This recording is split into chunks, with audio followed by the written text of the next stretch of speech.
So today we're going to talk about one of what I think is the most important issue in the YA world. If you've been hanging around the interwebs, you might have noticed there's been two hashtags going around.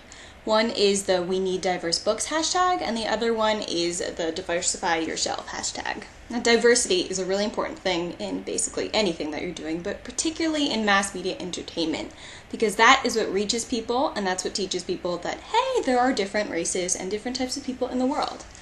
Reading, especially, because it reaches all age groups, and reading has a way of really inhabiting you. I think it's the art form that best conveys humanity, right? Like, how many times have you read a book and bonded with a character so deeply that you could swear you knew them, that you were them, and you recognize yourself in them?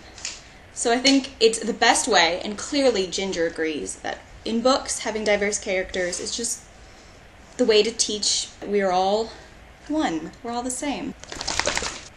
That being said, as a light-eyed, fake, light-haired, mostly white girl, because I am half Hispanic, though by European extraction, you know, I've read a lot of books where I've seen myself in characters. There are a lot of books with blondish girls, or with, you know, girls with pale skin, or girls who have grown up in the same sort of areas that I grew up in and went to the same sort of schools that I did.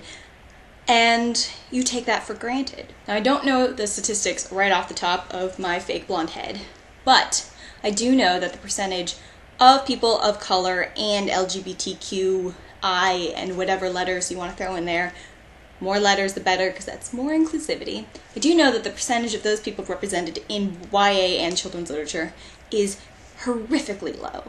Like, embarrassingly, appallingly, just horrifically low. Best thing that we can do to encourage diversity is to read books that already feature diversity, and sort of get the message out to pubs, to publishers, that we want to read these, that, you know, books that feature diverse characters or that are written by diverse authors are not niche market books.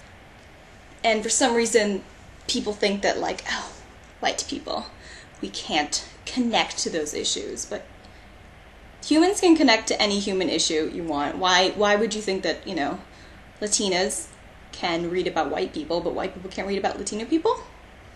I mean, for centuries, people of color have been forced to read books that feature white people because there were no other option. But we're better now. We're smarter now. We can do better. Anyway, here is a sampling of the books featuring diverse characters that I'm going to recommend to you. I'm going to start with a recent read that I absolutely adored, and that is To All the Boys I've Loved Before by Jenny Han, featuring a half Korean main character, but she's on the cover. Do you know how rare it is to actually have people of color on the cover? And I'm pretty sure this hopped on the New York Times bestseller list, so, you know, progress.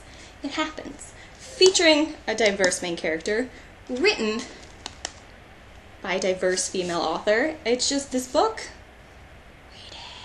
Read it. Now here's a book that comes out later this month that features diversity in the form of a lesbian main character. Everything Leads to You by Nina LaCour.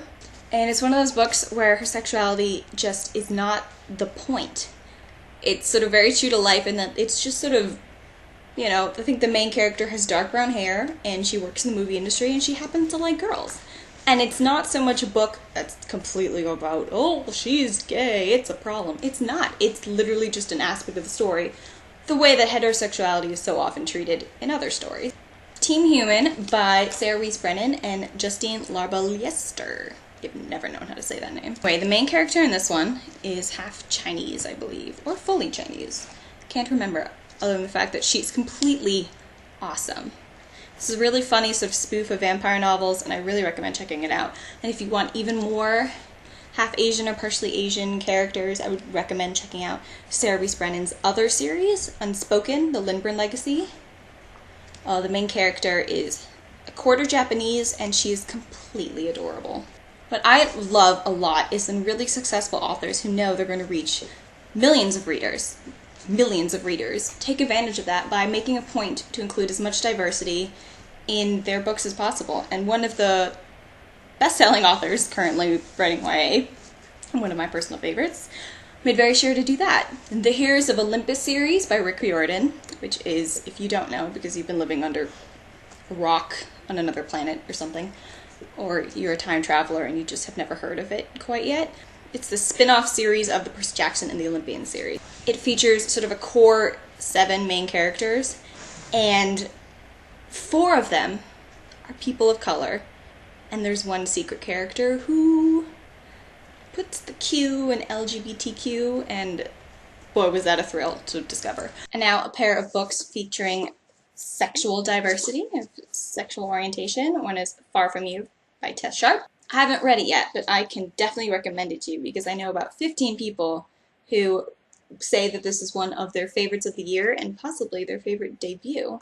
The other is Two Boys Kissing by David Levithan, which is just very short and very gorgeous and very heartbreaking novel.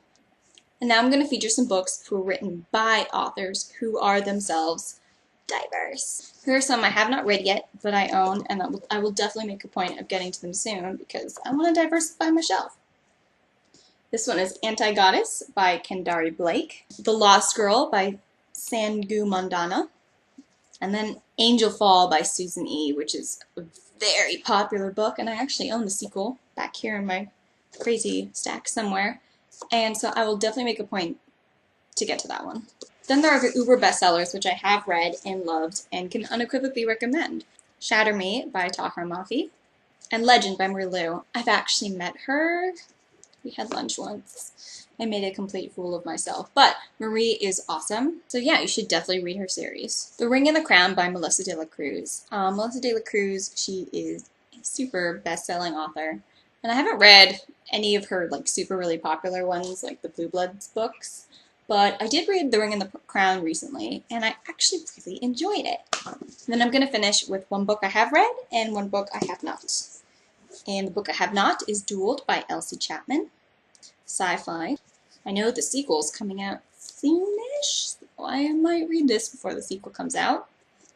And lastly, Once We Were by Kat Zhang, however you want to say it, which is the sequel to What's Left of Me, which is another one of those really emotional, slightly slow-paced, but really like deep science fiction with like a really high concept. Basically, I'm trying to read as many of the diverse books already on my shelf as I can.